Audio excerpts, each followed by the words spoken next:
Gostaria de agradecer a presença de todos que estão aqui reunidos hoje à noite. A nossa ideia é que a gente possa fazer um bate-papo, não é nada formal, sobre as práticas colaborativas, e gostaria de agradecer na pessoa do Dr. Ricardo Dornelles, que ele é o presidente da nossa comissão. Para nós aqui do Rio Grande do Sul, já dispensaria a apresentação, mas tem tantas pessoas novas, queridas, que estão chegando. Dr. Ricardo, ele é presidente da Comissão de Mediação e Práticas Restaurativas da OAB do Rio Grande do Sul, também presidente da Casa de Mediação da Ordem, foi vice-presidente da Comissão Nacional de Mediação e Conciliação do Conselho Federal, tem uma grande estrada na área de mediação, na prática de mediação, também é advogado, é um dos pioneiros aqui no Rio Grande do Sul, também no Brasil, pois se dedica a essa causa há mais de 20 anos. Temos também como convidada a doutora Mônica Ribeiro de Andrade Gama, que é advogada, nossa convidada de São Paulo. Ela é presidente da Comissão de Práticas Colaborativas da OAB de São Paulo, ela é mediadora de formação, presidente da comissão, que eu já falei, e docente do Instituto Brasileiro de Práticas Colaborativas.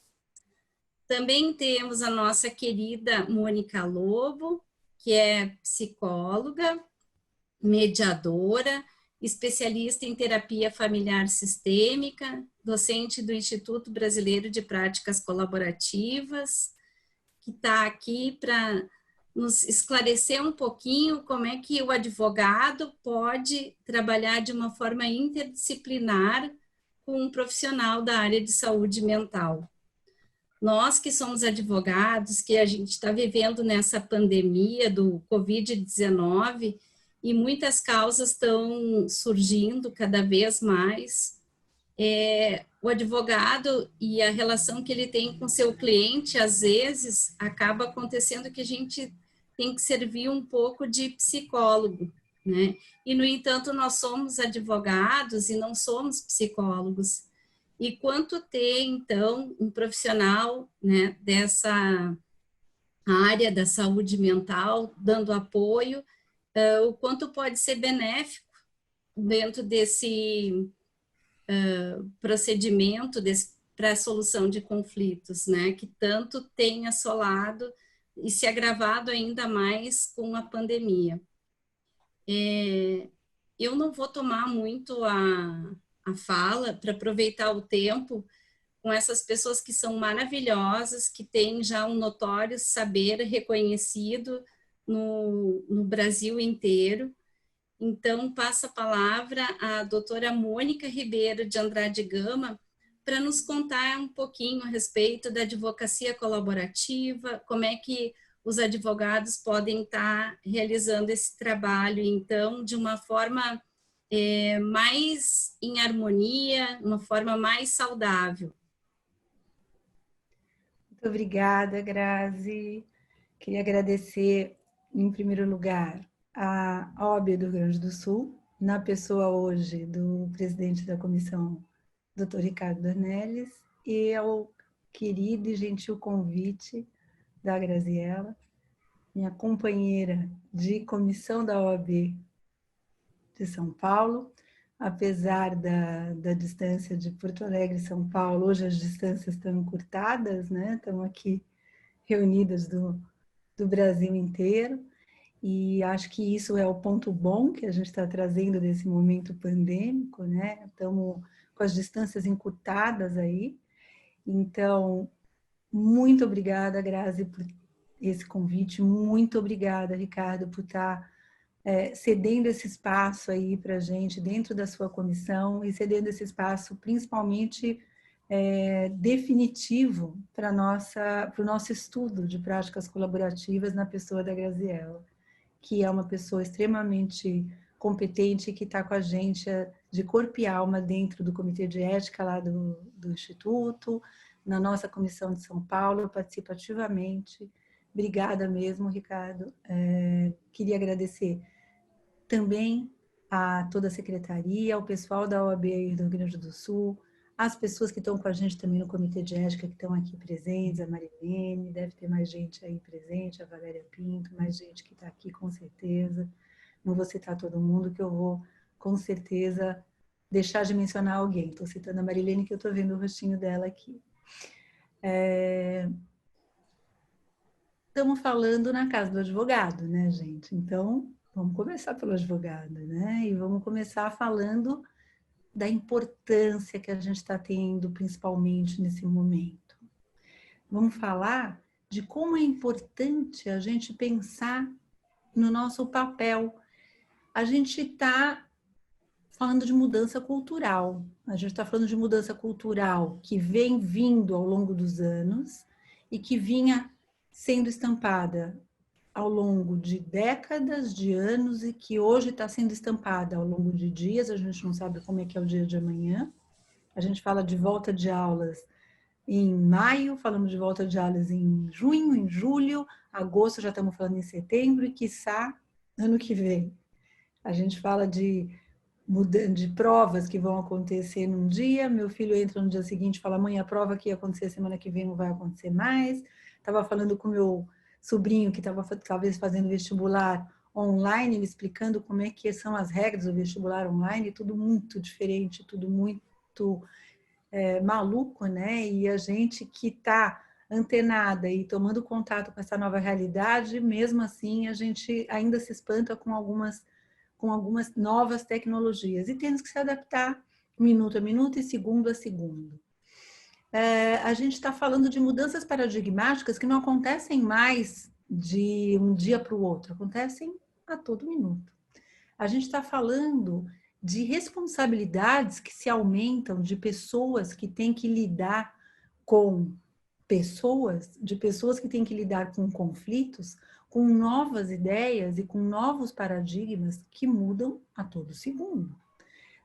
Temos que falar de pessoas que estão vivendo novos conflitos que surgem a todo segundo. Temos que falar de casais que estavam querendo se divorciar e que se reataram nessa pandemia. Temos que falar de casais que estavam bem casados e que estão pensando em se divorciar.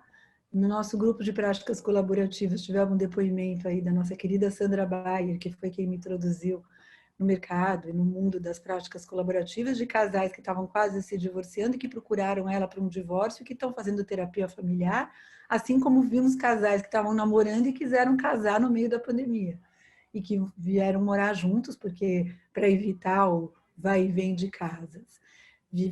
Vimos também casais que estavam separados, dividindo a guarda e que resolveram morar na mesma casa para evitar também o trança-trança dos filhos. Quer dizer, a gente está vendo realidades totalmente diferentes. E é clara a nossa responsabilidade como advogado nesse momento. E sempre foi, só que hoje ela está estampada com a pandemia. Nossa responsabilidade é imensa.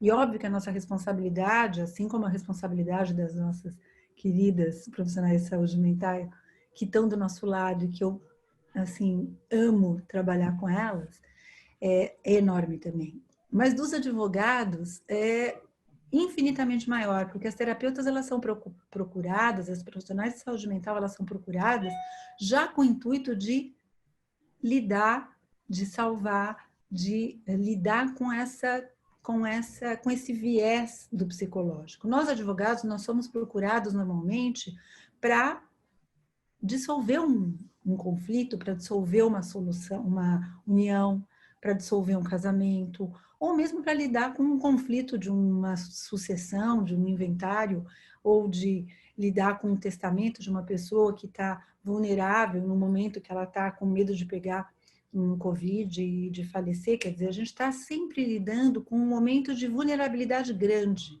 né? E o nosso papel é infinitamente grande, nossa responsabilidade é extremamente grande. Conforme a gente lidar com essa vinda dessa pessoa, com essa demanda, a gente vai mudar essa vida para o bem ou para o mal. Então, a gente ouve muito falar de soluções de conflitos, do conflito de uma maneira negativa, e tudo depende do nosso olhar, tudo depende do olhar que a gente dê para o conflito e que a gente faça a pessoa que nos procura ter para com o conflito. O conflito em si, ele não é negativo. O conflito em si, ele pode trazer oportunidades. O conflito em si, ele pode trazer visões diferentes de você lidar com o problema. Tudo depende de como você se coloca perante o conflito e como você faz com que o seu cliente, quando te procura, se coloque diante do conflito. Se você é procurado por uma pessoa que quer dissolver o casamento dela e você fala, ó, troca essa fechadura rapidinho da casa, porque ela pode entrar e pegar aquela cômoda que você gosta e roubar a TV, se garante que você vai ter a propriedade do apartamento e não deixa ela tomar posse, e vamos resolver isso amanhã já no litigioso e dentro do judiciário, vai ser uma postura. Se você fala, você já pensou em conversar com ela e ver como é que você pode lidar melhor com tudo isso, etc e tal, e buscar uma solução através de uma mediação e apresentar alternativas de solução amigável para resolver o problema, é outra. E aí a gente tem várias ferramentas à mão, a gente sabe disso. E essas ferramentas já estão à nossa disposição há um tempo e estão surgindo cada vez novas ferramentas. A gente tem a tão falada soluções de disputas ADR e design de soluções. A gente tem a mediação, a gente tem a conciliação, a gente tem aí a nossa disposição a constelação familiar, o direito sistêmico e agora o que a gente vai estar falando mais de perto, a advocacia colaborativa e as práticas colaborativas. Está tudo à nossa disposição. Cabe a gente adotar e querer utilizar e apresentar para o nosso cliente. Então, já aí falamos de uma mudança paradigmática. Outro dia estava ouvindo a nossa querida Tânia Almeida, né, Mônica Lobo, que a gente conhece tão bem, e que foi a nossa precursora também em trazer essas práticas para o Brasil, falando de mudança de paradigma. E aí ela citou para a gente um exemplo que eu achei bárbaro. Quando surgiu o relógio suíço no mundo, desculpa, o relógio digital no mundo. O relógio que existia era o suíço. Quando as pessoas olharam aquilo, falaram, esse relógio não vai pegar, isso não existe. Relógio digital, isso não existe. Relógio tem que ter maquinário. Relógio tem que ter isso. Relógio tem... Não. Olharam. 5 anos depois, esses relojoeiros que acharam que o relógio suíço não poderia existir, falaram, estavam desempregados. A gente tem que se adaptar para o novo. Então, essa mudança paradigmática, que parece num primeiro momento de que isso não vai rolar, em 2 minutos é o que rola e é o que está pegando.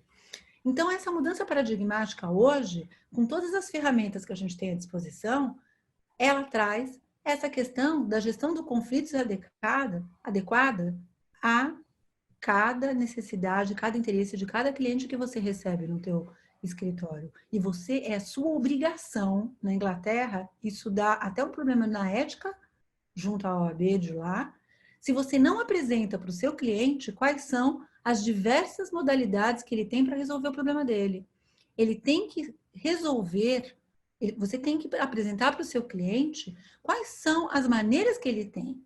O conflito, o litígio é uma possibilidade, e é uma possibilidade concreta, e muitas vezes vai ser a possibilidade que vai ser melhor adequada ao caso do seu cliente.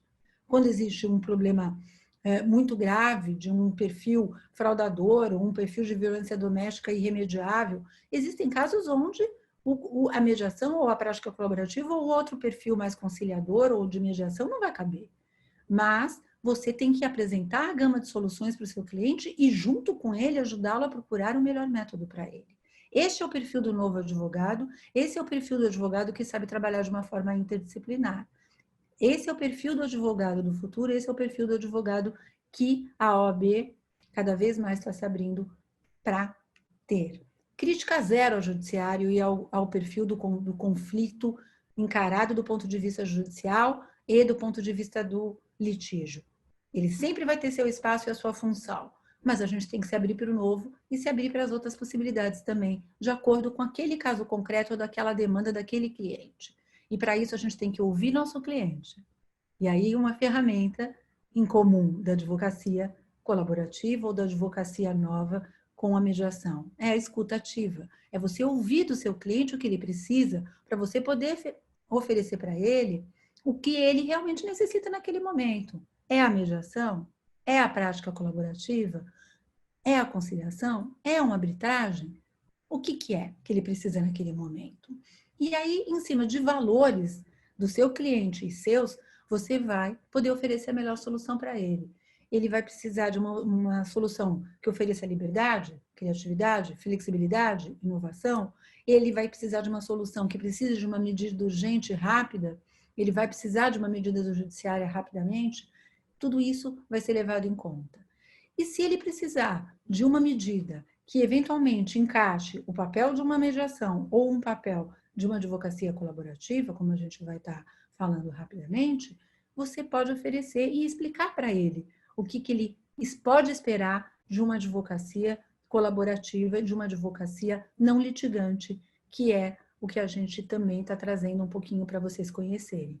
A advocacia baseada na transparência, na não litigância, na horizontalidade, na esperança como base, no diálogo como principal ferramenta, assim como a mediação, na inclusão de uma visão multidisciplinar que acaba acarretando e se juntando num processo interdisciplinar, ou seja, as várias disciplinas se juntando num processo que acaba virando interdisciplinar. Então, nós, advogados, nos assessoramos e temos junto com a gente, trabalhando nossas queridas profissionais de saúde mental, como é o caso da Mônica Lobo, que vai estar falando rapidamente com vocês também, como é o caso da nossa querida Marilene, como é o caso das nossas queridas profissionais de saúde mental, que ficam cada uma no seu quadrado, ou seja, não cabe mais a nós, advogados, darmos uma de psicólogos. Cabem a elas darem umas de psicólogas, cabem a elas darem umas de profissionais de saúde mental que vão lidar com as emoções desses clientes, que vão lidar com a comunicação que esses clientes vão ter com os seus pares, com as outras partes envolvidas, com os filhos de um eventual caso num divórcio, e elas vão trazer essas vozes e vão conseguir lidar, eu não vou dar spoiler da parte delas. E os advogados, em conjunto com essas profissionais da área de saúde mental e, eventualmente, com profissionais também da área de finanças, que podem se unir ao resto da equipe, vão trabalhar de uma forma interdisciplinar, apresentando ideias e soluções criativas para o cliente. Em complementação à mediação, junto, da mesma forma que a mediação, ele vai apresentar soluções, vai ajudar a parte a buscar soluções criativas. O protagonista do conflito não é o advogado, é a parte, é o cliente. O advogado, diferente de no litígio, ele não representa aquela parte, ele assessora aquela parte. Como no caso da mediação, ele vai assessorar o cliente dele para ele sim tomar a medida que ele tem que tomar e ele sim conversar com a outra parte para ele chegar num acordo eventual ou numa discussão ou numa administração daquele seu conflito. Qual a diferença em relação à mediação? Que o mediador é um cara neutro. Ele vai administrar o conflito de uma forma neutra para aquelas partes conversarem e chegarem num eventual acordo ou, no mínimo, numa administração razoável daquele conflito.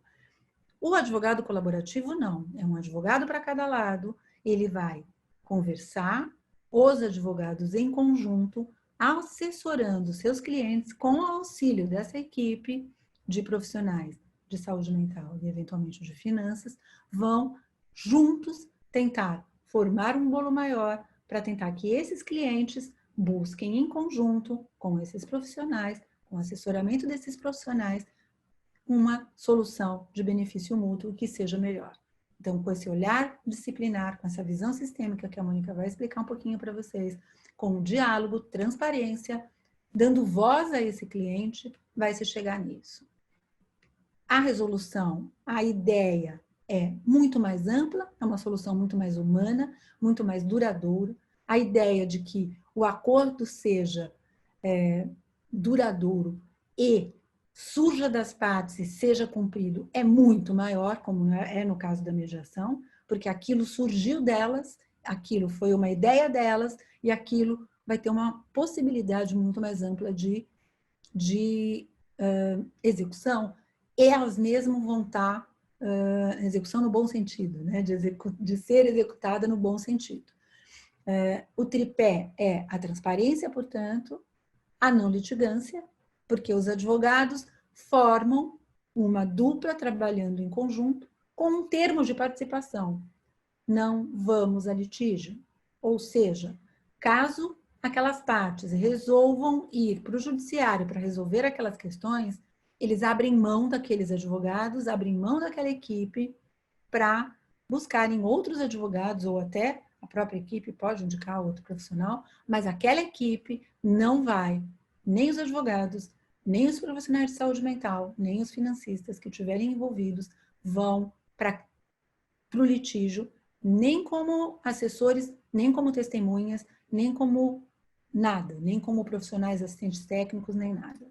Isso faz com que toda a equipe e os próprios clientes se juntem muito mais para buscar esse acordo, porque dá um trabalho depois, ter que buscar uma nova equipe, ter que começar tudo de novo. E por que não essa equipe também, eventualmente, se assessorar de um mediador? Um advogado colaborativo também chamar um mediador, eventualmente, para a equipe. E, melhor dos mundos, também para um mediador atuar com um advogado que tem esse perfil colaborativo e essa formação colaborativa. Maravilhoso, porque um mediador atuar com um advogado adversarial também não é o melhor dos mundos, porque a gente sabe que também não é fácil você mediar um casal que já tenha um perfil eventualmente mais do litígio ou adversarial e onde a linguagem e a língua seja adversarial. De novo, crítica zero ao judiciário, crítica zero ao litígio. Eles têm o seu papel e vão continuar tendo. Mas a gente sabe que o diálogo, normalmente, continua sendo o melhor caminho, mesmo dentro do litígio. O juiz sempre vai tentar o melhor caminho. E um outro ponto que eu queria deixar antes de passar a palavra para a Mônica é: o judiciário, a gente sabe que tem o seu limite. Ou seja, mesmo que a gente vá para o judiciário e tente isso dentro do judiciário, o judiciário ele não consegue atingir esse papel interdisciplinar que a gente consegue atingir dentro de uma mediação, um papel multidisciplinar dentro da mediação e o interdisciplinar que a gente consegue atingir dentro das práticas colaborativas.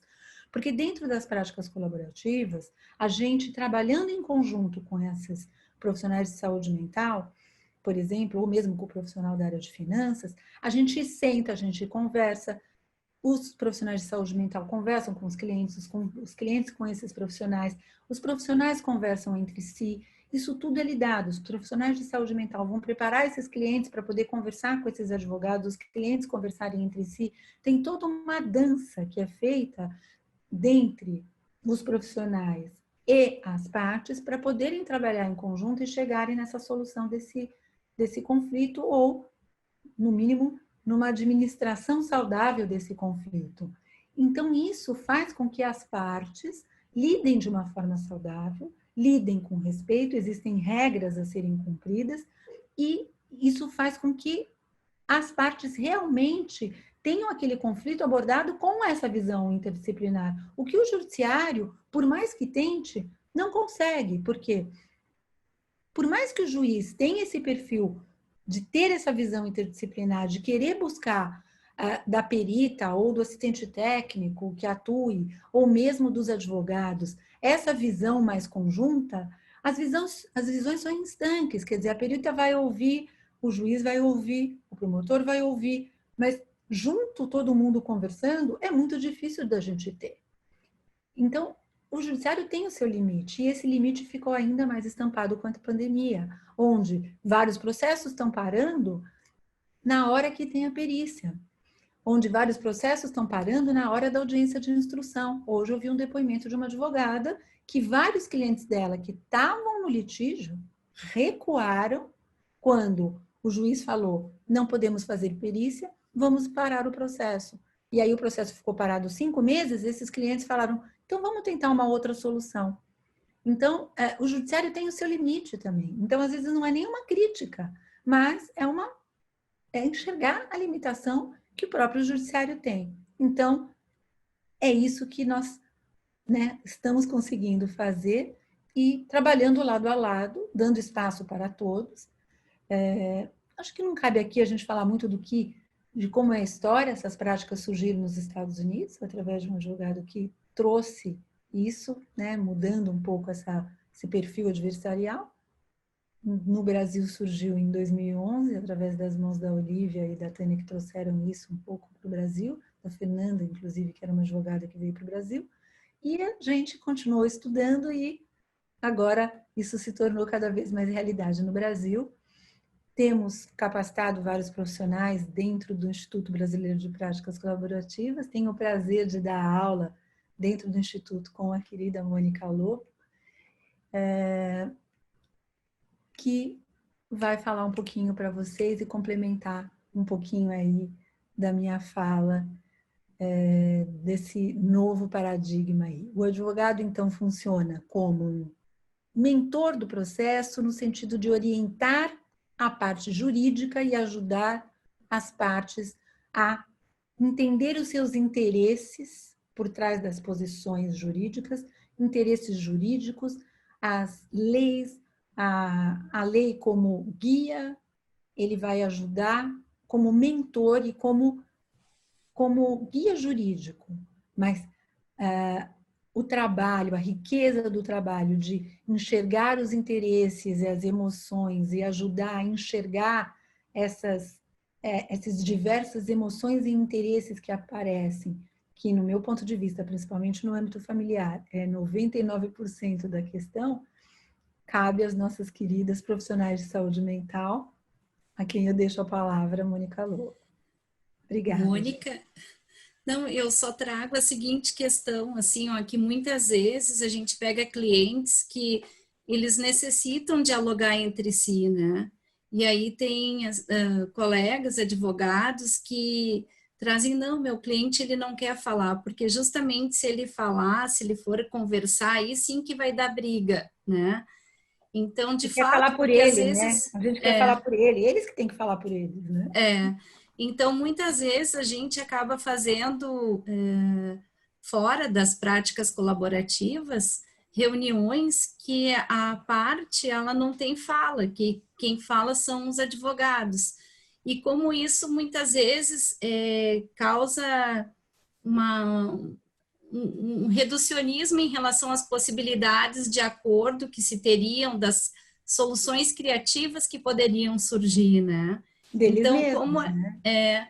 Então, como é importante estar aberto, né, a conhecer esses novos métodos, a compreender, se não, digamos, a prática colaborativa de uma forma direta, o procedimento de mediação permitiu o diálogo, né?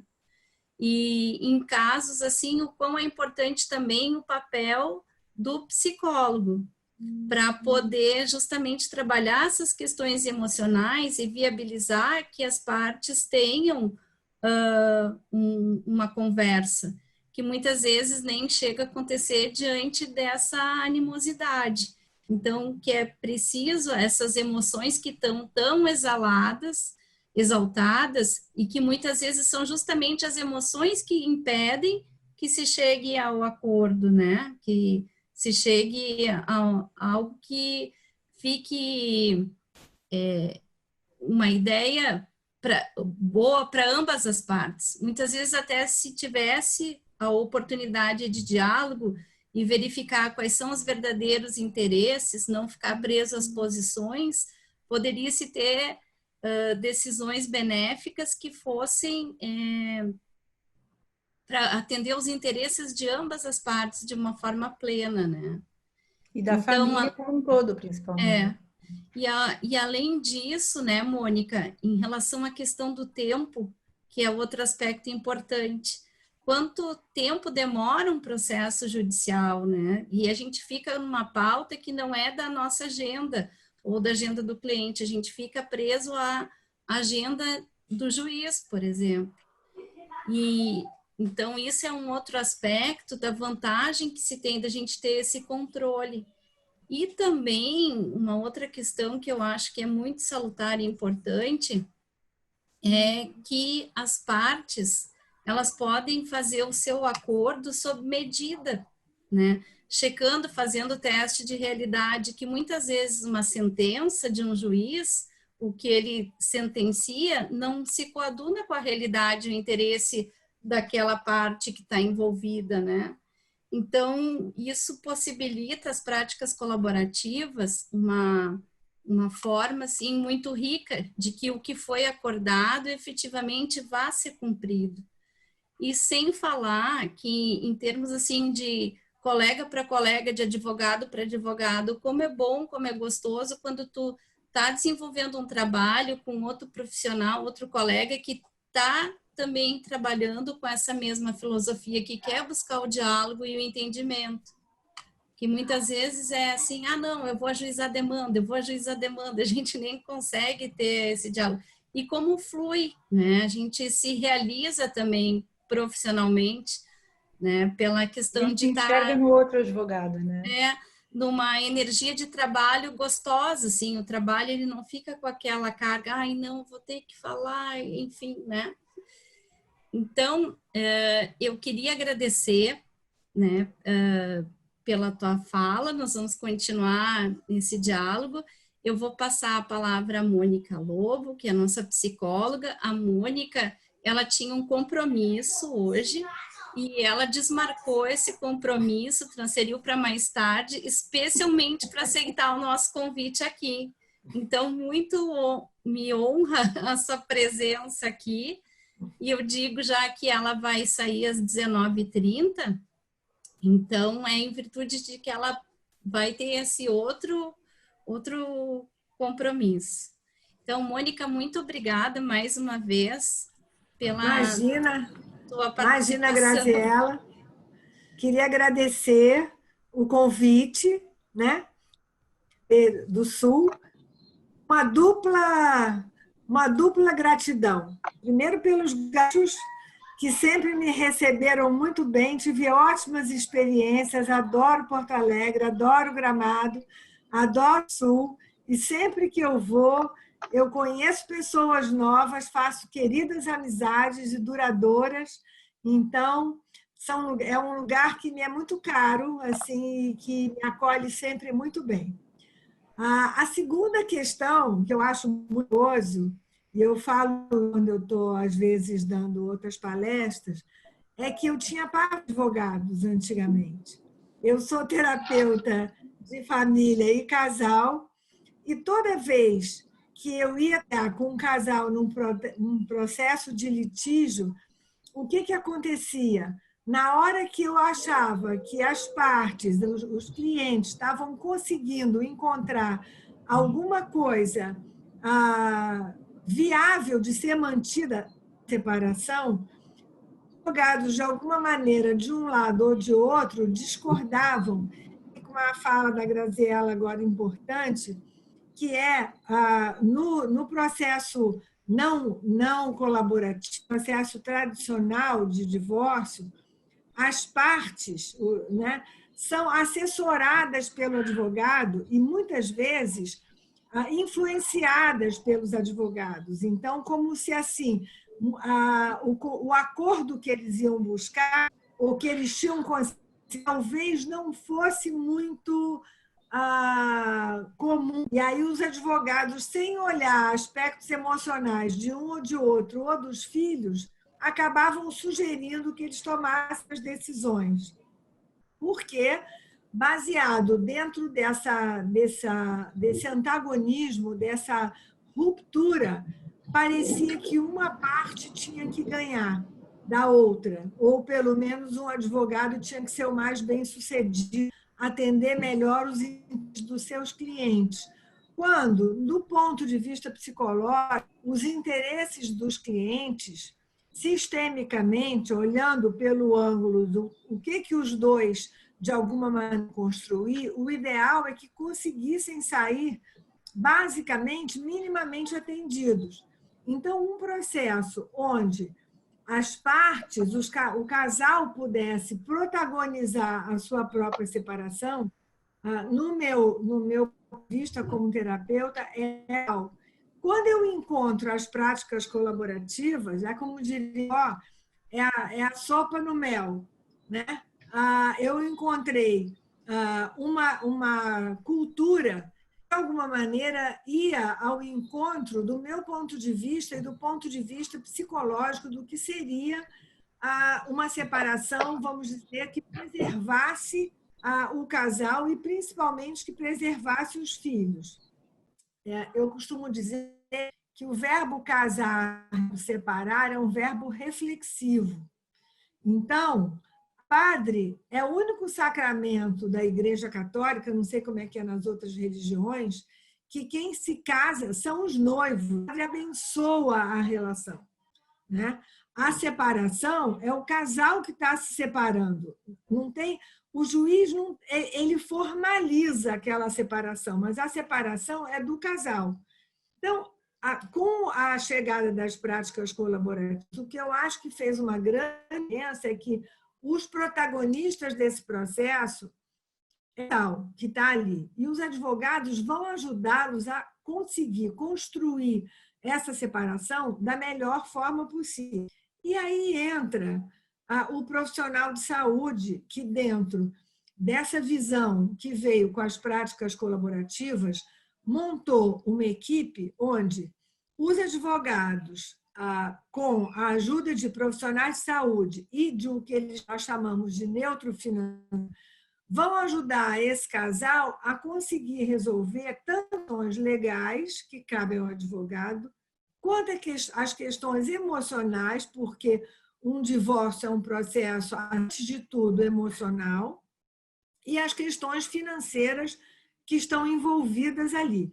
Então, essa equipe que se forma nas práticas colaborativas e que tem minimamente 2 advogados, um para cada parte, um profissional de saúde, um ou 2, dependendo de como montaram essa equipe, e um financeiro, essa equipe, olhando do ponto de vista sistêmico, ela tem um funcionamento que esse funcionamento vai comunicar ao casal a melhor forma de caminhar nesse processo. Que um processo de divórcio, a nível do emocional, vai durar 2 anos. Então, ele começa quando um dos cônjuges se decide a buscar ação, porque por algo chegou à conclusão de que tinha esgotado os recursos de manter aquele evento, dá a notícia para outra parte, que muitas vezes, sabendo que não estava bom o casamento, não imagina essa possibilidade de separação. Então, esse primeiro momento, que a gente chama de afetivo, eu não gosto mais de você e eu quero me separar de você. Mas eu, que achava que o nosso casamento estava bom, o outro, eu não sei se me separar de você agora e me confrontar com essa realidade. Então, essa primeira etapa, se o casal vai muito rapidamente procurar o advogado, ele não teve tempo ainda de poder lidar com a dor do outro, com a falta de perspectiva que o outro está se vendo, porque, de alguma maneira, tem que se acostumar com uma decisão que não é dele, que não foi dele a priori, mesmo que ao longo do processo ele vai entender que ele também estava incluído na ação, né? Tem essa primeira etapa. Nessa primeira etapa, se existe um profissional de saúde para ajudar ao casal a entender que isso não implica num corte, por exemplo, da função parental, que o que eles vão tentar nesse momento é preservar o que está terminado como casal, mas o que pode ser mantido em termos da conjugalidade, da qualidade, desculpa. Nesse primeiro momento, é muito importante que o casal entenda se eles procuram um advogado diretamente, porque às vezes acontece. Sem nenhuma assessoria de um profissional de saúde, o advogado pode cair no risco de entrar com uma coisa objetiva e esquecer desses aspectos subjetivos. Então, o profissional de saúde, mesmo que ele não esteja, naquele momento, atuando diretamente na equipe, ele pode assessorar aos advogados nesse processo. Então, ele pode atuar não só como um conselheiro ou um interlocutor de aspectos emocionais para os advogados, num primeiro momento, ou já entrar formando a equipe de profissional colaborativo. Isso é na primeira etapa. Na segunda etapa, esse casal decide sair de casa, né? Um dos dois tem que sair, tem que tomar medidas ativas. Aí, de novo, essa parceria vai ser super necessária, porque os advogados eles têm todas as formalidades que são necessárias para esses passos. De maneira, não vão implicar em nenhum ônus para um ou para outro. Eu me lembro que uma vez eu estava atendendo um casal e eu sugeri que ele saísse de casa. A casa era dele, mas ela tinha menos condições financeiras e tinham 2 filhos gêmeos pequenininhos. E ela estava muito assustada que ela ia fazer, que ela ia para uma parte hotel. E era muito mais razoável que ele fosse temporariamente para uma parte hotel, já que é consenso nessa separação, e que ela, enquanto durasse essas primeiras combinações e negociações da separação, que ela ficasse com as meninas em casa. E a advogada dele, né, eu não tinha esse conhecimento, ela disse, Mônica, eu não posso ele sair de casa, porque ele pode ser considerado depois, por mais que estivesse dentro dessa visão colaborativa, ela tinha uma desconfiança que o outro advogado poderia usar aquilo contra ela. E dentro da conversa entre os advogados, o casal e eu, como profissional de saúde, chegou-se à conclusão de que isso poderia ser uma escolha deles, que eles estavam fazendo um combinado, eles estavam fazendo um compromisso de que ele ia temporariamente, mas findado esse tempo, que eles estabeleceram de 2 meses, ela ia se mudar para São Paulo, que era a ideia dela, e ele ia voltar para o apartamento que era dele, por direito, e já tinham acordado isso. Então, todas essas nuances precisam ser construídas juntas. E depois eu passei a entender por que quando eu trabalhava como terapeuta de casal, dissociada dessa conversa e desse atendimento do advogado, muitas vezes funcionava.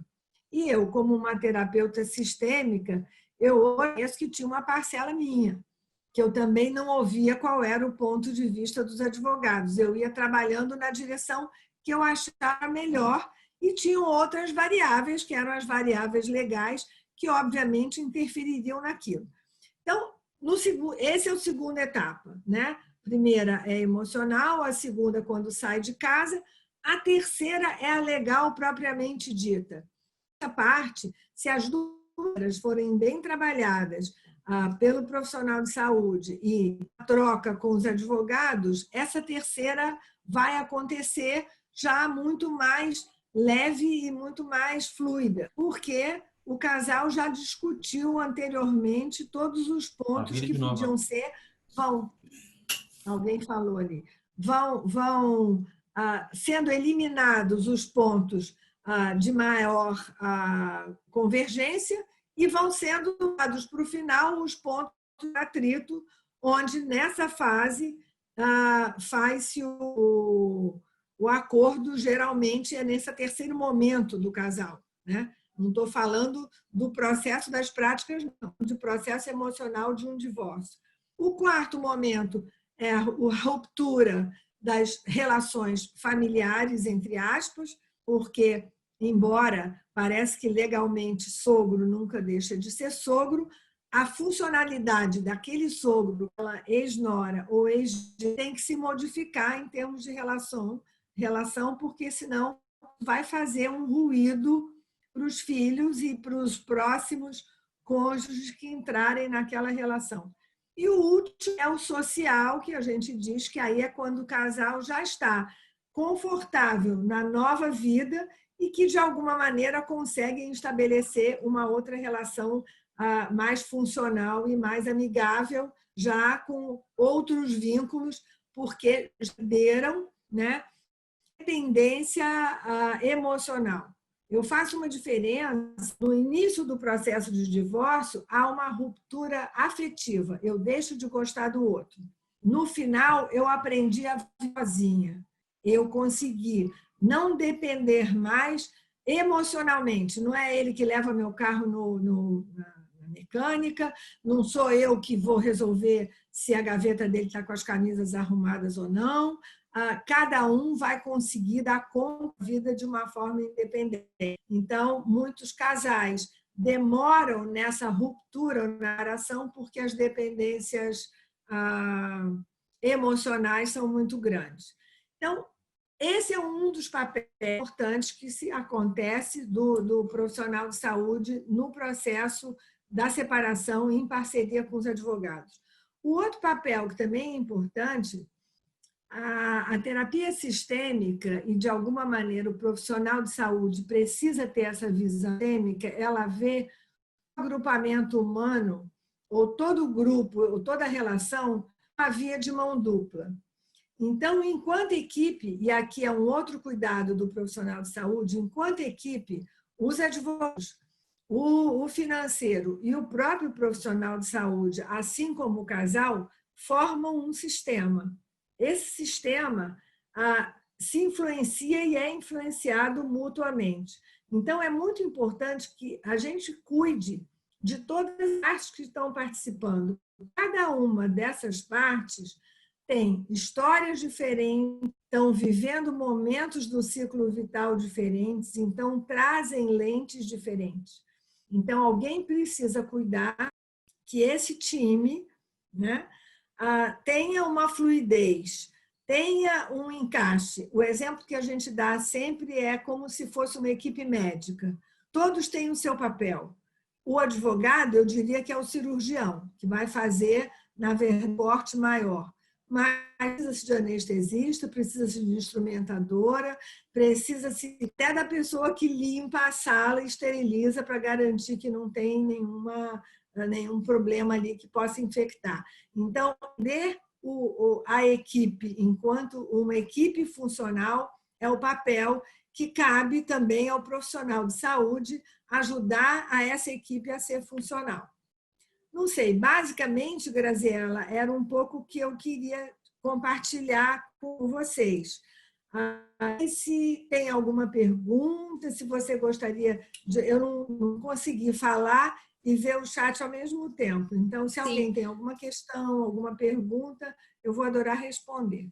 Pessoal, vocês podem fazer as perguntas através do chat e a gente vai questionando, né? Então, o Rafael Caran, ele fez a pergunta que tu deste o exemplo na área de família, especificamente do divórcio. Mas ele pergunta também a respeito de outras áreas, como que se isso também poderíamos aplicar em outras áreas, né? Então, se tu teria alguma experiência, relato para nos trazer na área civil, empresarial? Eu vou contar para você. A prática colaborativa veio do divórcio, né? Veio do Stu, que é um advogado americano que começou a desistir de litigar. Então, ele trouxe a ideia das práticas colaborativas. O principal é assinar um acordo de não litigância que, caso as partes decidam ajuizar o processo, os advogados saem do caso. Então, foi assim que começou. Depois apareceram outros advogados que levaram, a Sherry Abney é uma delas, que levaram esse processo para as empresas e para a área civil empresarial. Eu confesso a vocês que eu tenho muito mais experiência com famílias do que com empresas, mas tenho alguma experiência, assim, talvez 30% clínica, de empresas principalmente familiares. E acho que a prática colaborativa funciona muito bem para as empresas familiares. Porque, e nas empresas, se vocês olharem as empresas como um sistema, isso serve em qualquer agrupamento humano. Você pode usar esse tipo de resolução de conflito em qualquer agrupamento humano. Os advogados, construindo um pacto de não litigância, vão parar as partes para resolverem o conflito de uma forma funcional. A gente tendo um papo ontem, eu, a Mônica e o Ricardo, E o Ricardo perguntou qual é a diferença da prática para a mediação, né? Eu também fui fazer uma formação em mediação, porque para você trabalhar em práticas colaborativas é importante que você conheça as ferramentas da... E eu trago para a diferença muito grande que isso pode se ampliar também para as empresas. O mediador, ele é neutro, ele não está assessorando nenhuma das duas partes. O advogado, claro, ele está assessorando uma das partes. O mediador, ele vai levar o diálogo para as partes conseguirem chegar a um acordo, muitas vezes cada uma com um representante legal, trazendo a sua ajuda. Mas ele não participa do advogado, ele participa como mediador.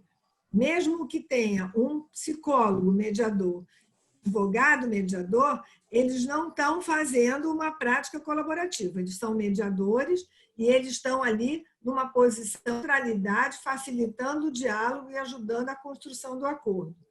A prática colaborativa é diferente, os advogados representam seus clientes. Na empresa, a mesma coisa, né? Cada um vai estar representando, vamos dizer, um dos sócios da empresa, ou, no caso, numa área civil, o dono de uma oficina e o usuário que, de alguma maneira, está com alguma queixa. Eles podem ter isso como prática colaborativa, né? Os advogados facilitam esse diálogo, empurram, ajudam as partes a resolverem, mas eles representam seus clientes. Eles não são neutros, eles estão fazendo seu cliente. Não sei se eu respondi exatamente, acho que Rafael, né? Rafael, mas a minha área Rafael trabalhista, os chefes e empregados conflituosos, até colegas. Super viável, Rafael. Agora, nós aqui no Brasil estamos cada vez mais ampliando as práticas colaborativas para outras áreas do direito. E isso é uma construção que a gente vem fazendo. Eu sinto, aí é uma coisa quase minha, que na nível empresarial não tem tanto a prática de trazer o profissional de saúde. Eles acabam resolvendo da forma como prática colaborativa, assinando o contrato de litigância, mas talvez não tenham essa cultura ainda, né? Eu sou mais convidada quando essa empresa é familiar. Quando não é uma empresa familiar, dificilmente os advogados ainda lembram do profissional de saúde entrando mas é uma coisa que está em construção, então a gente tem que ir fazendo passo a passo. Mônica, a Cristiane Dutra, que está aqui acompanhando conosco, ela é profissional das finanças colaborativas e ela traz a lembrança de que 90% das empresas brasileiras são familiares. Então, como que se mistura, né, as questões da relação de família com as próprias questões de relação empresarial? Se misturam, se complexizam, são mais complexas, né? Por quê? De alguma maneira entram dois. E se a gente pensar em diagramas, tem pessoas que são acionistas, mas não estão trabalhando na empresa familiar, tem pessoas que estão trabalhando na empresa familiar e tem pessoas que são da família e não são acionistas, mas Sim. que também tem uma forma de intervir nisso. Então, a gente pensando naquele diagrama de Venn, são 3 círculos que fazem uma então e torna mais complexo essa situação da empresa. Então, eu acho que a empresa é a família elevada a alguma potência. A empresa familiar é uma família potencializada. Então, nesse sentido, vai ser mais difícil, mas não menos interessante. Sim. Então, agora eu vou passar a palavra ao presidente da nossa comissão, Dr. Ricardo Dornelles, que vai fazer, então, um link com a mediação e vai trazer um feedback a respeito do que nós falamos agora. Dr. Ricardo, a palavra é sua.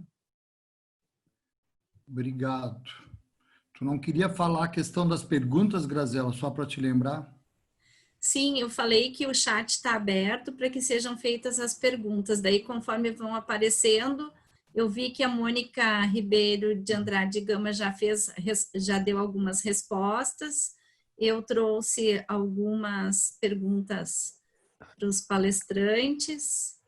E só uma outra questão que eu gostaria de informar, que vai ser para quem se inscreveu através da plataforma Simples, está aqui presente, vão receber o certificado de participação. Bom, boa noite.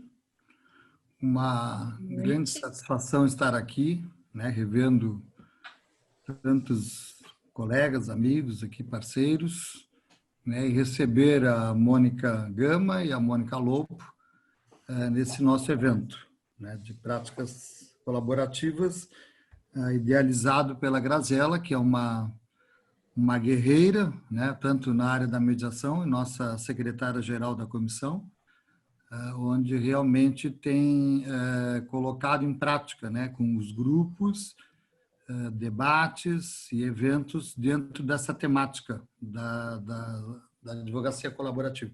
E tem sido um desafio, né, para os mediadores e advogados aqui dentro do OAB, né?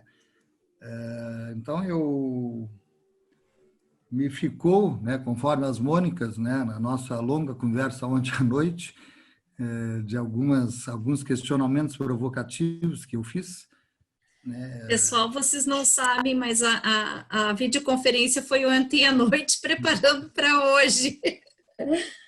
Então, foi bastante rica, né? Eu acho que é sempre bom a gente poder estar com profissionais que estão na linha de frente, atuando, né? E estudando isso e levando pelo Brasil todo. E o meu papel, exatamente pela mediação, né? Escuto sempre os questionamentos e os grupos, né? Que essa dúvida que está sempre presente na cabeça dos advogados, né? Advogados negociadores, advogados que fazem formação na mediação, advogados que já têm, digamos, no seu dia a dia, atuam nas composições, né? Nas orientações. E eu também, né? Apesar de quando conheci a advocacia colaborativa, foi através da Olívia, acho que foi lá em 2008, 2009, né? E achei interessante porque não sei se o meu viés é esse de personalidade, né? Mas sempre foi toda a vida negociar, né?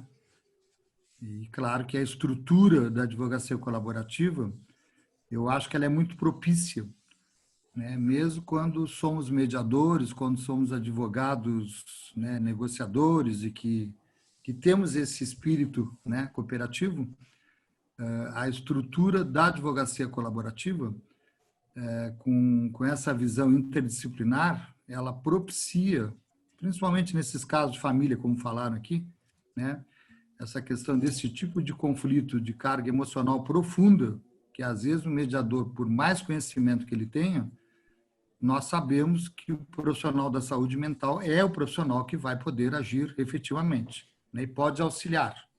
Então, esse distanciamento do advogado,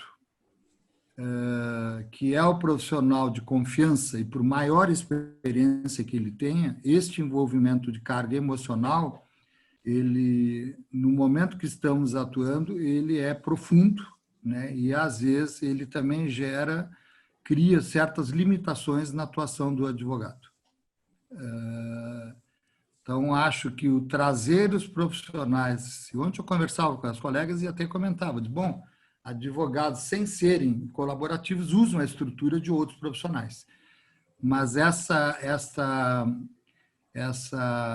maneira, né, como foi estruturado por uma prática, por uma experiência, né, por todo um conhecimento dos profissionais que foram desenvolvendo, eu vejo que facilita, né, muito a busca de um resultado, né, e a compreensão dessa carga, desses interesses e sentimentos que estão em todo conflito, né, que nós tratamos. E aí entra o papel do mediador, né, que foi uma das perguntas que eu fiz, né, porque se o advogado colaborativo, ele também vem, né, não é sempre, mas me parece que há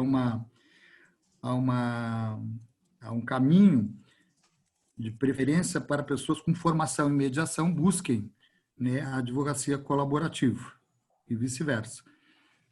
Mas muitos que fazem a formação em mediação, por incrível que pareça, mundialmente 90% não ficam na mediação, né? Exatamente pela essa dificuldade desse papel de não dar a orientação, não dar a solução e não fazer a negociação enquanto mediadores. Entendeu? Então, isso... Aqui tem outra referência aqui, que é a doutora Marilene Marudin, né, que vem aí há muitos anos formando advogados, né, e sabe do quanto essa desconstrução para o pessoal do direito, e ontem eu falava para a Mônica Lobo, também os psicólogos também têm essa dificuldade dessa desconstrução enquanto psicólogos, né, às vezes no papel de mediadores, esse outro papel, né, que nós acabamos incorporando e levando na estrutura, né, de organização, de foco, de reconhecimento desses sentimentos e necessidades a serem trabalhadas, né? Eu não sei se faz sentido isso, é uma pergunta que eu sempre faço, para quem está escutando isso pela primeira vez, né? Tem tantas pessoas aqui, estudantes também, que estão na plateia, né? Porque quando a gente fala assim, reconhecer os sentimentos e necessidades, né? Para que serve isso?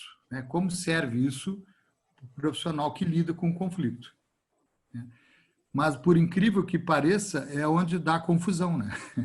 É onde gera todo o problema da comunicação, dos atritos, né? E hoje, com essa convivência de pandemia, nós estamos vendo o aumento de divórcios, né, nas nossas famílias mundialmente. Não é só uma coisa aqui do Brasil.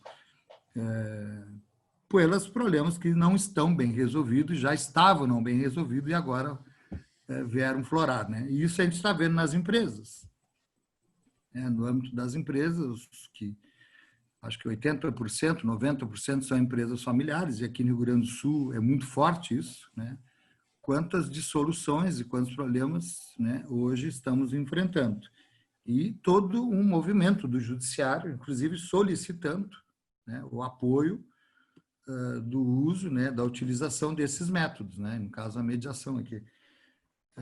Então, quanto é fundamental que hoje, né, o advogado que possa até não ter que olhar com muita simpatia a mediação, né, ou esse aspecto de sentar e conversar com outro advogado, o quanto isso estrategicamente é fundamental e economicamente relevante para o cliente e para o próprio advogado, a utilização de um método que seja mais célere, né, e que propicie a composição do acordo, né? Então, o grau de satisfação para o cliente, em tese, eu não sei se existe pesquisa, isso é uma pergunta que eu deixo aqui para as Mônicas, né, se puderem colocar, né?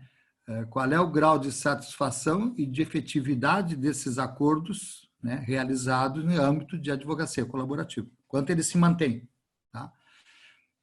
Porque, claro que existe sempre aquela preocupação, né, na mediação de que conduzimos o processo, né, legitimando aquilo que as pessoas se permitem avançar, né, e os advogados, nas suas estratégias, consigam também colocar, né, e aprofundar, e este papel do mediador nessa imparcialidade e nessa organização de pautas, né, dizendo assim, de fatores que são importantes na hora do trabalho, né, porque eu acho que é o grande papel que o gestor de conflitos, seja mediador ou que nome que se der, ele propicia numa organização na hora que a situação está desesperadora economicamente, né, numa questão de família, com os problemas que surgem, né, em decorrência desse atrito.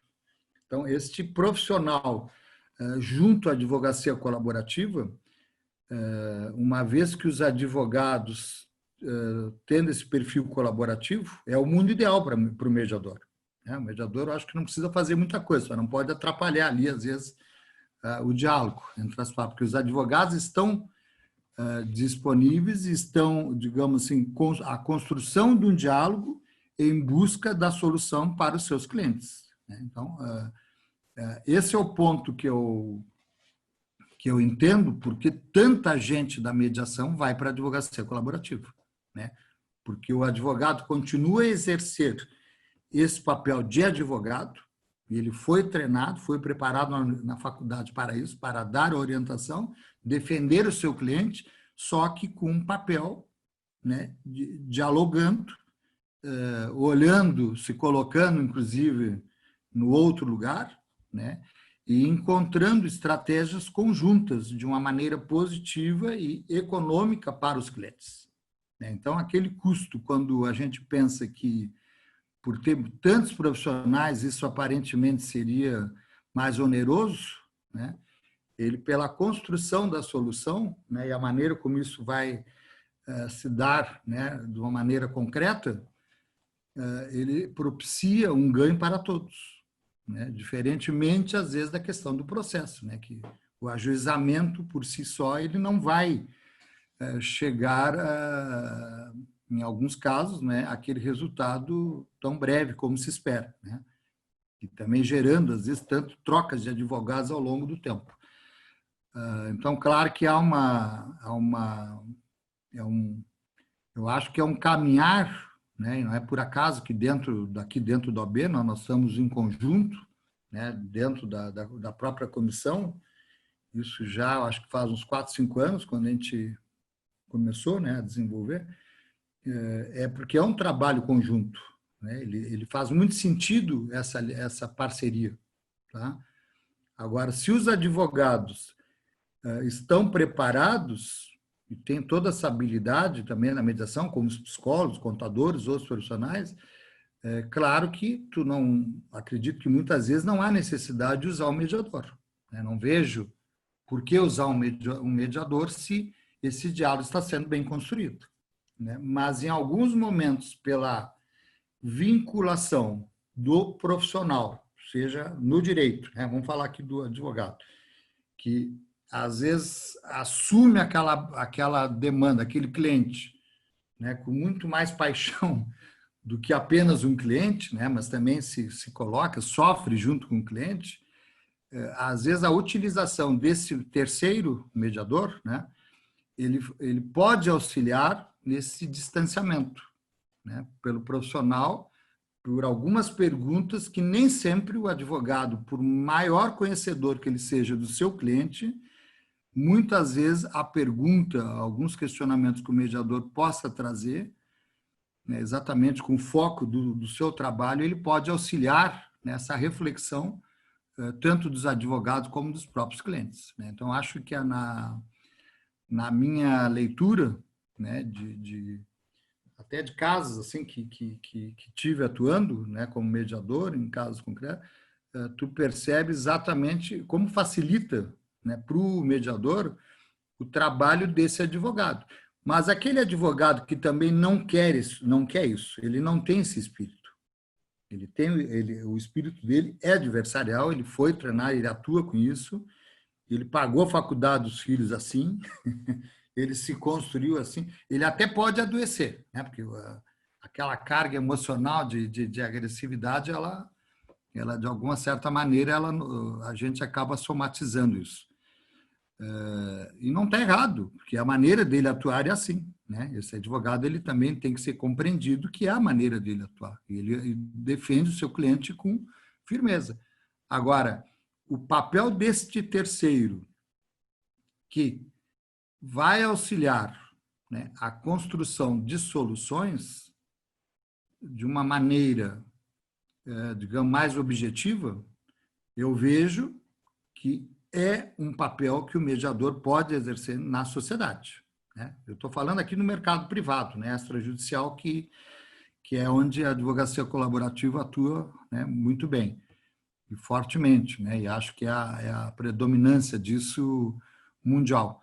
Agora, também, esse advogado com esse espírito, né, que a gente chama o advogado na mediação, quando ele vai para a esfera do judiciário, com este perfil, ele ajuda muito o trabalho dos mediadores, né, seja em qualquer ambiente. Mas são papéis distintos, que eu acho que isto é nosso papel enquanto OAB, né, a gente levar, né, esse conhecimento, né, com as situações concretas, né, de casos que os próprios advogados possam visualizar no seu dia a dia, né, porque o acesso à justiça é o advogado, né? Só que essa justiça não precisa ser realizada dentro do judiciário, ela pode ser exercida e deve ser exercida, e agora está toda uma campanha aí do CNJ, dos tribunais, né, nesse sentido. Então, essa pandemia ela nos antecipou um futuro, né, dentro desse mercado da autocomposição.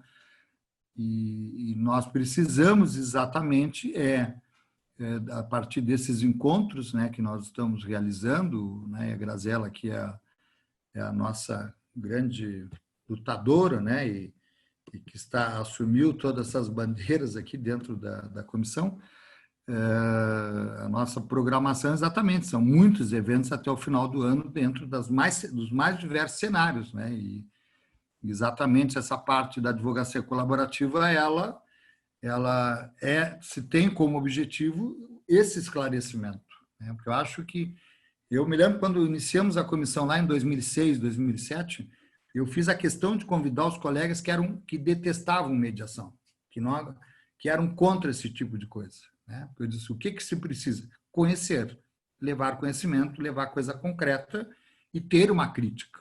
E eu acho ótimo os advogados que fazem as críticas e constroem, né, uma reflexão até para poderem saber se faz sentido usar tal instituto, né, e como usar, em que momento usar e por que usar tais profissionais, né, dentro dessa visão interdisciplinar. Então, eu estou aqui tentando, né, ficar dentro do tempo, espero que sim. Isso é uma das grandes qualidades que eu estou aprendendo com a Graziela. Ela nos organiza de uma maneira muito efetiva, né? No time, né? Porque quando a gente se empenha, às vezes falando certas coisas aqui, os nossos já inúmeros eventos que fizemos, né? Às vezes se passa no tempo. E eu acho que é bem importante. A gente sabe que é uma riqueza para todos aqui poder escutar os colegas aí com a sabedoria, né? E com essa militância que tem dentro das práticas colaborativas. Eu acho que agora a gente quer, né, ver as perguntas, os questionamentos e também devolvo para as colegas aí, para a Graziela. Doutor Ricardo, a gente já sabia que vinham as perguntas, né? Então, a Luciana Gomes de Almeida Brandão, ela tem uma pergunta no chat que ela faz assim, ó, se a cláusula de não litigância é aceita pelo nosso ordenamento jurídico, nós, advogados, podemos trabalhar com outros profissionais, estamos de acordo com o nosso código de ética, assinar uma cláusula de não litigância com toda a equipe de outros profissionais? Doutora Mônica, vamos lá. vou convidar a doutora para responder essa pergunta. Mônica Ribeiro. Doutora Mônica Ribeiro. Vamos lá, agora a advogada falando. Eu estava vendo essa pergunta da Luciana, não foi a Luciana, não foi a única, eu acho, ou senão a Luciana fez algumas vezes a mesma pergunta, que ela viu que a pergunta dela não era respondida, e ela falou, preciso da resposta. Primeiro eu queria saudar aí as nossas presidentes que já estão ensaiando aqui responder essa pergunta. A gente agradece pela colaboração, já estamos colaborando na prática. Colaborativa como são. Eu peço até desculpas por não ter feito uma saudação, mas é que aqui na tela a gente não enxerga todos. É muita confusão na hora, eu vi e saudei no chat, mas eu queria saudar, né, aproveitar, né, Grazi, essa oportunidade, já saudo aí a Lisandra, presidente da Comissão de Laro de Freitas, Lúcia, da Bahia, Salvador, Maria Amélia, de Curitiba, não sei se temos mais alguém presente que eu tenha deixado passar aí de presidentes de comissão de OAB. E elas também já ensaiaram as respostas aqui, queria agradecer as falas do Ricardo, que foram ótimas, da Mônica Lobo, que é maravilhosa como sempre, sou fã. E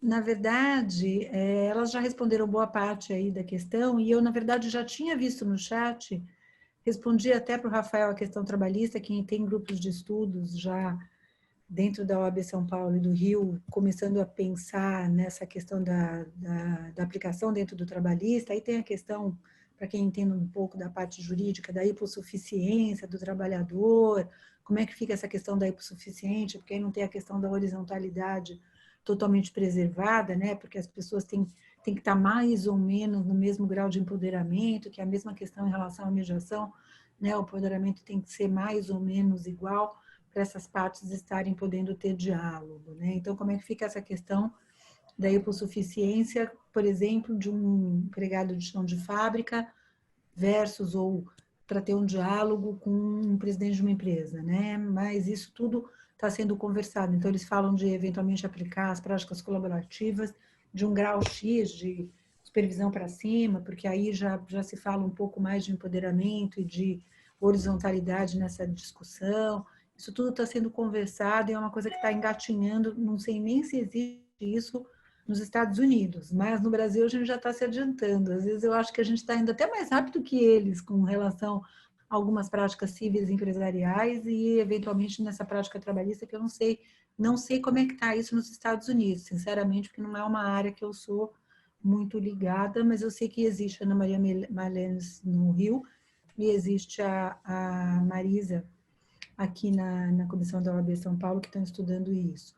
Em relação à cláusula de não litigância, ela não é uma cláusula que vai contra nem o Código de Ética, nem a nossa lei, porque na linha do que a Maria Amélia estava falando, eu acho que ela observa a questão do pacta sunt servanda, quer dizer, na verdade, ela é o pacto das partes de falar. Não vou litigar, estou assinando aqui uma cláusula não litigância.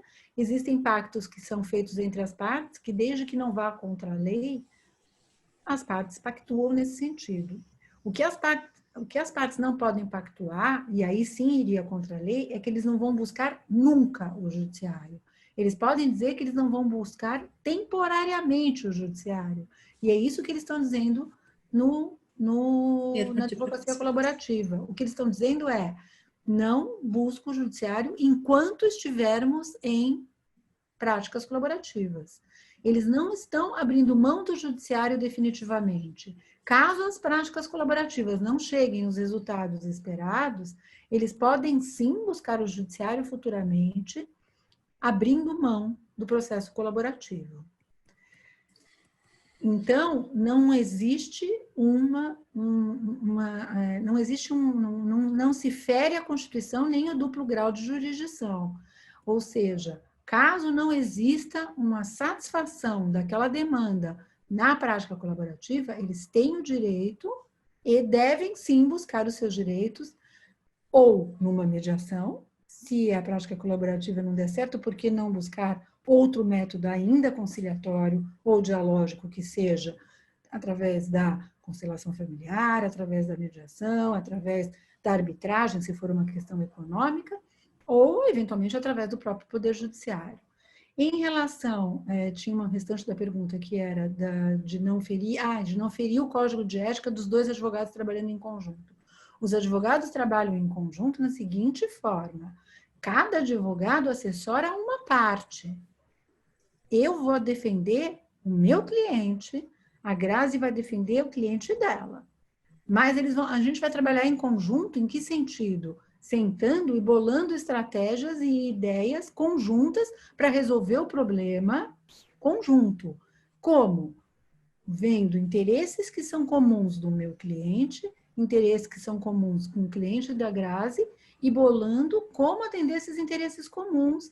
Os interesses opostos do meu cliente em relação ao cliente da Grazi não vão ser satisfeitos, provavelmente, ou interesses que não colidam e que sejam diferentes, eventualmente podem ser satisfeitos também, que é exatamente o caso da mediação. Os interesses diferentes que não sejam opostos, eventualmente podem ser satisfeitos se uma solução buscada pelos advogados em conjunto ou pelo mediador, pelas partes, com auxílio do mediador, ou pelas próprias partes, com auxílio dos advogados colaborativos, ganhar espaço. Os advogados eles vão assessorar e sentar junto com as partes, eventualmente com as profissionais de saúde mental, para tentar bolar junto com as partes e assessorar as partes em conjunto com essas profissionais outras, né? Posso te interromper ou complementar? Deve. Claro, com certeza. Deve. Não, eu fiquei com juntando essa sua fala com a fala do Ricardo, no sentido de que nas práticas colaborativas talvez não tenha tanto lugar para o mediador, ou qual é a diferença do mediador, uma coisa clara é que os advogados colaborativos eles são parciais. Embora eles busquem o consenso, eles estão do lado do cliente. O mediador tem uma neutralidade. Então, dentro de uma prática colaborativa, cabe ao mediador se não se chegar a um consenso.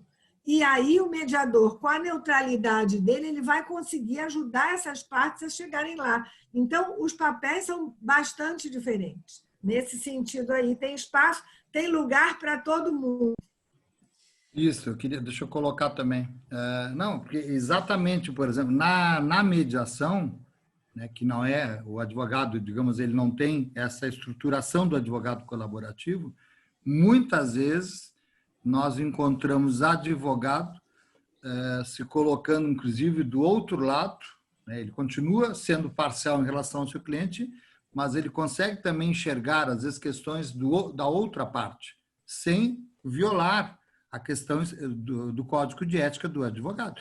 Porque o nosso artigo, e até, se eu não me engano, na Carta de 2015 do Conselho Federal, quando foi lançado isso, exatamente a alteração no Estatuto da Advocacia, que o advogado tem o dever de trabalhar com esse espírito, entendeu, colaborativo, né, utilizando os métodos. Então, já há previsão no Código, né, dentro do Estatuto da Advocacia, mas, na prática, aí eu falo muito da questão da prática, já vi inúmeras vezes o advogado está com o seu cliente, mas ele consegue, inclusive, se colocar do outro lado e orientar o cliente em questões que, às vezes, ele não concorda, que o seu cliente não está agindo de uma maneira, digamos assim, uma maneira coerente, né, com aquilo que ele diz. Porque os ditos e não ditos de um cliente para o advogado, a gente sabe do universo, do que muda, às vezes, aquilo que é dito que está numa petição e é trabalhado na hora da mediação. As narrativas são diferentes, né? E o advogado, quando ele escuta isso, e ele consegue também ter esse espírito de que esse posicionamento que ele tem, sem perder, né, o papel de atuação na defesa do seu cliente, não impede que ele componha, que ele converse, que ele dialogue sobre isso. Então, eu não vejo nenhum obstáculo, né, porque a gente não ensina nenhum advogado a ter que ficar brigando com o outro, né? Eu acho que os clientes se sentem mais satisfeitos quando a construção do seu advogado ele defende com firmeza, né, sobre as teses, sobre o direito em si, mas ele sabe dialogar e construir soluções que atendam o interesse do seu cliente e da outra parte. Então, esse espírito dentro desse ambiente colaborativo, ele é altamente salutável, né, no meio, principalmente no meio empresarial, né, que o empresário ele quer resolver a situação, ele não quer ficar muito tempo com aquilo ali discutindo em processo, ele quer encontrar uma solução, né? Agora, claro que essa carga emocional que surge às vezes, este mediador de uma maneira com essa imparcialidade nessa atuação que ele tem, propicia muito essas discussões, que foi o que a Mônica Lobo comentou aqui. Graziela. Só assim, ó, em virtude do horário que eu havia falado no início, eu vou me despedir da Mônica, que ela já tem que entrar num outro compromisso na sequência, agradecer muito pela participação dela, que sempre assim é muito valiosa. Tem várias pessoas que estão participando porque tu estás aqui, que agradeço muito, então, por enriquecer o nosso evento Eu agradeço a todos e a minha disponibilidade para conversas como essa. Muito obrigada à interlocução do Ricardo e da Mônica. Graziela, super obrigada pelo seu convite, pela sua mediação aí do grupo. A todos os participantes, tchau, obrigada. Beijo. Obrigado. E nós continuamos aqui daí, então.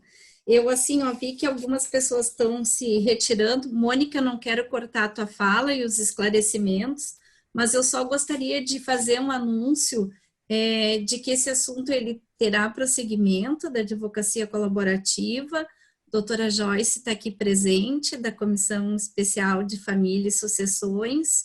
É um evento que vai contar com as palestrantes, a doutora Olivia First, que foi a vencedora do Prêmio Inovar em 2013, na categoria de advocacia.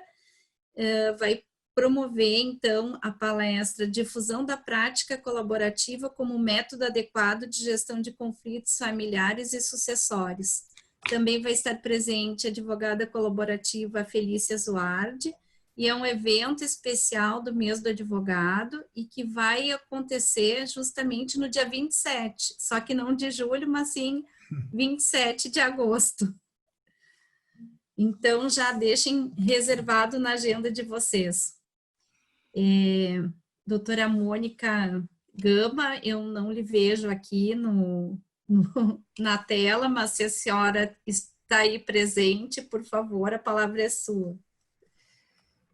Então, na verdade, até eu queria tentar ainda responder essa parte antes da Mônica sair, mas tem outras profissionais de saúde aí que podem nos ajudar, profissionais de saúde mental, a Kátia, a Marilene, acho que ainda está conosco, acho que tem a Marilda aí também conosco, acho que a Miriam Bobrov ainda está aí conosco também, porque a preocupação da Miriam, desculpa, acho que da Luciana e Vera, pelo que eu entendi, a Célia também, Caiobi, que é da nossa comissão também, que é vice-presidente da comissão da OAB do Rio de Janeiro, já tratou de esclarecer aqui um pouquinho também, colaborativamente, é da questão da venda casada que eles falam, e acho que tem essa preocupação até por algumas questões que surgiram aí já no mercado, da questão da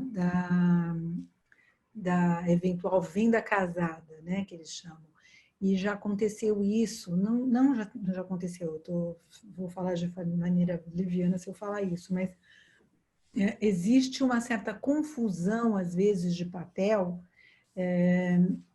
quando um cliente vai procurar um advogado que tem esse perfil ou colaborativo, ou de um perfil mais de justiça restaurativa, ou de um perfil de uma constelação sistêmica, ou de um profissional sistêmico de direitos. Está falhando. Mônica?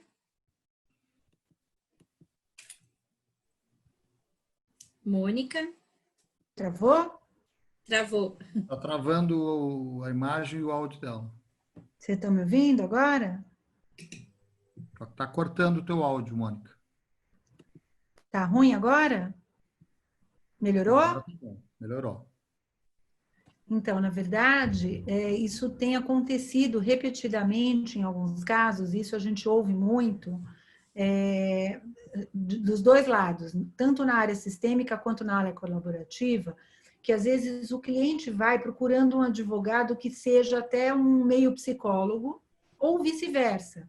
Um cara vai procurando um advogado e quando a gente faz uma pergunta um pouquinho mais capciosa do ponto de vista que dá uma ideia que a gente queira ouvir um pouco o cliente do ponto de vista não psicológico, mas de entender um pouquinho o que está por trás daquela posição, para entender um pouquinho do interesse do cliente, não porque a gente queira dar uma de mediador, nem de psicólogo, nem de profissional de saúde mental, mas a gente quer entender um pouquinho o que está por trás do que aquele cliente está colocando, para a gente poder oferecer a solução mais adequada para o caso dele. Às vezes o cliente confunde um pouco a situação e às vezes o próprio profissional, se não estiver muito bem colocado ou não souber se colocar de uma maneira adequada, o próprio cliente ou, eventualmente, o mercado vai confundir e achar que aquele profissional pode estar ou oferecendo alguma coisa, ou o próprio cliente vai lá buscando uma alternativa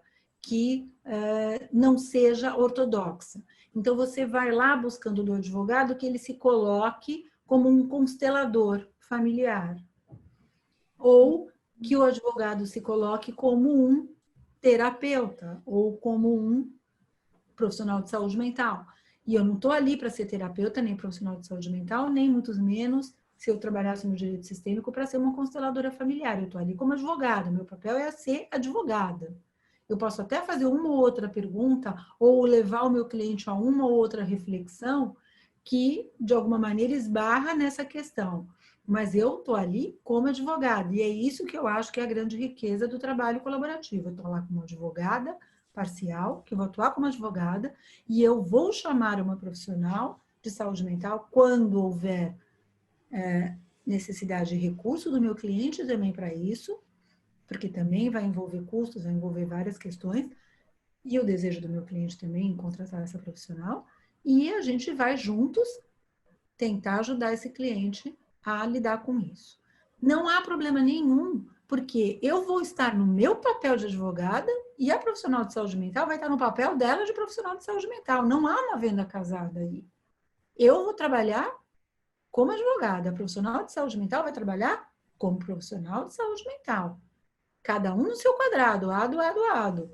E as duas vão trocar ideias e formar um saber, que a gente chama de interdisciplinar, cada uma dentro do seu próprio saber, trocando informações e ajudando uma a outra a lidar com este conflito. É como se eu estivesse atuando, digamos que não houvesse a figura do profissional de saúde mental e eu quisesse conversar com a terapeuta da minha cliente. Estou vendo que ela está com problemas sérios emocionais para lidar com o divórcio dela.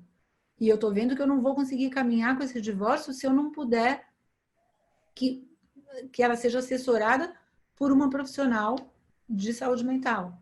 Mas ela não pode, ou por algum motivo, ela não contratou essa profissional de saúde mental dentro de uma equipe colaborativa, ou o caso não é colaborativo. É um caso de litígio, ou é um caso consensual. Eu já cheguei a conversar com um psicólogo ou terapeuta da minha cliente ou do filho da minha cliente, porque era uma situação muito delicada que precisava dessa interação. Só que, qual é a diferença? Dentro das práticas colaborativas, o profissional de saúde mental, ele sabe trabalhar neste formato. Então, ele vai trabalhar auxiliando o advogado, porque ele vai vir com inputs, ele vai vir com perguntas, ele vai vir com uma sabedoria que ele vai auxiliar o trabalho, e é um trabalho, é uma dança, é um trabalho a quatro. Quer dizer, a gente vai trabalhar a quatro mãos atendendo esse cliente, e ele vai saber o que eu preciso, eu vou saber o que ele precisa, e a gente vai se auxiliar mutuamente. Se eu vou conversar com a terapeuta do meu cliente, a terapeuta a terapeuta dele vai se dispor a conversar comigo, como foi grande parte dos casos quando eu fiz isso, ela vai me fornecer subsídios, vai me fornecer elementos, mas ela não vai trabalhar comigo numa troca. Ela vai eventualmente lidar com uma situação ou vai me ajudar com alguma informação, mas ela não vai trocar comigo como num caso colaborativo. Só que não há uma venda casada aí. Assim, uma equipe trabalhando em conjunto e cada um no seu quadrado. Isso tem que ficar muito claro.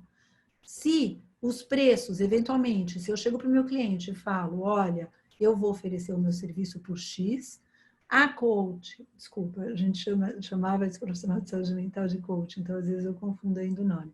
A profissional de saúde mental vai oferecer o trabalho dela por Y, os contratos são separados em relação aos honorários profissionais de cada um, o termo de participação, que é um termo que é assinado em conjunto por todos, da não litigância e de que a equipe se retira caso não haja o acordo, é um termo comum que é assinado por todos, inclusive pelas partes. Mas a contratação de honorários profissionais, eu contrato com o meu cliente e a profissional de saúde mental contrata com o cliente, eventualmente com o meu cliente também, se for assessorar o meu cliente. São contratos separados. Não há uma venda casada. Deu para entender essa parte? Muito obrigada pelos esclarecimentos, que na realidade isso, vários advogados também já conversaram comigo a esse respeito, né? É uma preocupação em relação principalmente à figura quando é contador também, né? Mesma coisa, exatamente. Exatamente, mas são contratos completamente autônomos. Quantas vezes a gente tem que falar, por exemplo, agora eu estou vivendo isso num divórcio consensual, que eu tenho que falar com o contador da minha cliente, porque o imposto de renda dela, o apartamento dela foi lançado de forma errada, o imposto de renda está com um valor muito pequeno. Ele não sabe por quê, porque foi o outro contador do contador que lançou o apartamento de forma errada. Agora, para a gente lançar o apartamento de forma correta, porque o juiz não aceita que a gente não lance o apartamento com o valor venal de referência, para ela colocar isso no imposto de renda dela, ela vai apurar um lucro imobiliário monstruoso. E eu tive que falar com o contador dela. Como é que a gente faz para resolver essa encrenca? Isso o profissional de finanças, se estivesse dentro do divórcio colaborativo, estaria nos ajudando a resolver essa questão na parte financeira. Isso não é uma venda casada, mas eu entendo essa preocupação dos advogados, porque é um limite muito tênue. Então, isso precisa ficar muito claro, inclusive perante o Código de Ética e perante a própria OAB. A gente está aqui na casa deles, né, dos advogados, e perante a OAB tem que ficar isso muito claro. É importante essa pergunta, por isso que eu fiz questão de responder pessoalmente e não no chat. Muito obrigada. Bom, dado o avançado da hora, eu gostaria de, antes de terminar, fazer um anúncio, que no dia 29, às 19 horas, nós vamos ter um evento muito especial, que é com a presença do Dr. Cláudio Lamáquia.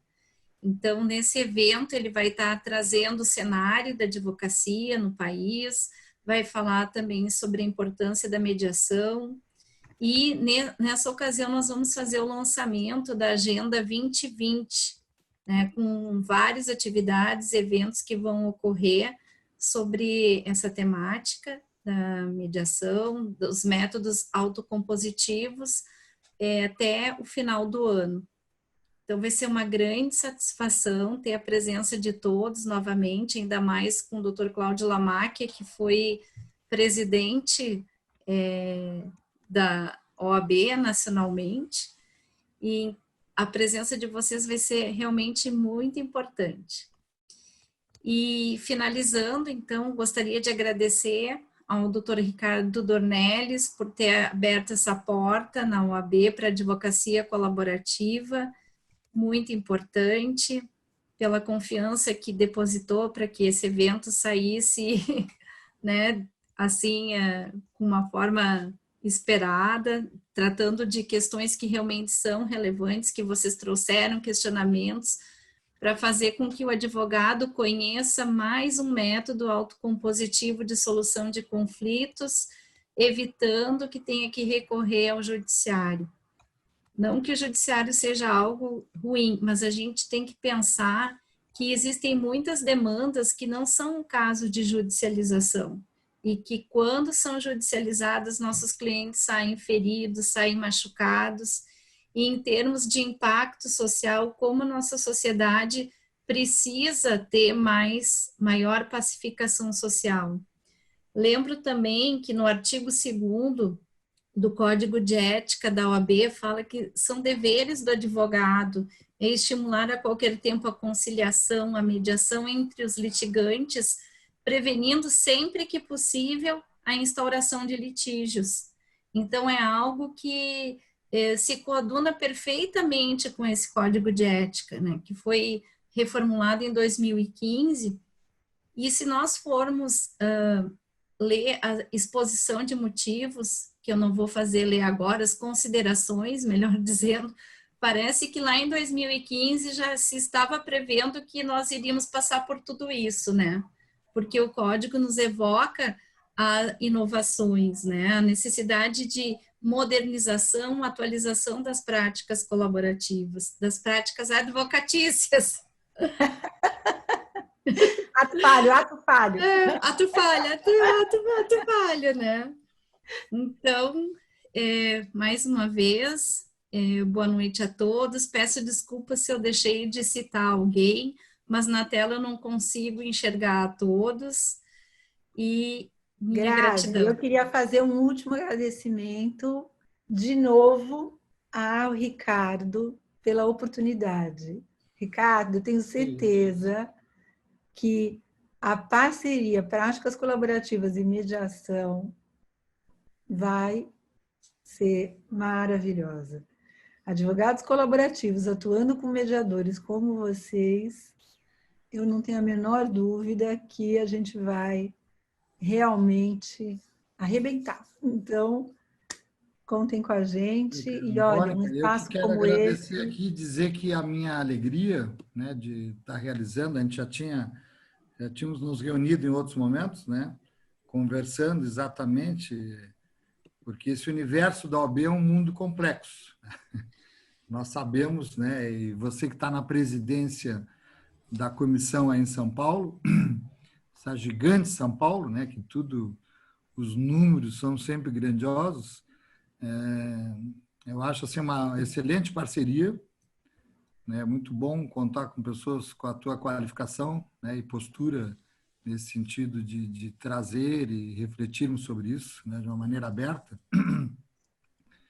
E claro que o trabalho da Graziella, a atuação dela, né, com essa doçura e com essa maneira gentil que ela tem, Realmente, Grazi, sensacional. facilita muito o trabalho, né? Porque a gente lida com coisas duras, né? Esse mundo nosso não é um mundo tão fácil assim. Ele é um mundo de... E acho que às vezes as pessoas vão endurecendo, né? E um Exatamente lidando agradecimento com os especial afetos, também para vai os gerando nossos... uma coisa assim que às vezes não é muito saudável. E E é um muito agradecimento bom. especial aos nossos presidentes também de OAB, né? O nosso Caio, o Ricardo também, que eu esqueci de mencionar no começo da... Tem um que grupo também dão grande essa aqui, né? oportunidade, né? Tem E vários colegas agora, presidentes aqui de comissões de mediação do interior, aqui do Rio Grande do Sul, de outros estados. Então, é uma grata satisfação realizar esses eventos. agora aqui no chat eu vi que nós também tínhamos uma participação importante da doutora Marília Teles, diretora Ah, do não vi a Instituto Marília Brasileiro de aqui. Práticas Colaborativas, que É, nós integramos, estava aqui, agora que eu vi no chat, eu não tinha visto agradecer a também Marília. pela participação, muito Lógico. importante. Diretora do Instituto Brasileiro de Práticas Colaborativas. Então, E muito obrigada, obrigada obrigado. mesmo. E vamos Boa em noite frente. a todos Boa e a noite a gente todos. fica então em contato pelo e-mail da comissão, pelo meu telefone, pelo canal de comunicação da OAB e estamos abertos ao diálogo. Uma grande alegria ter contado com a participação de todos. Boa noite. Obrigada, gente. Boa Muito noite. obrigada. Boa noite. Abraço, Mônica. Obrigada. Obrigada.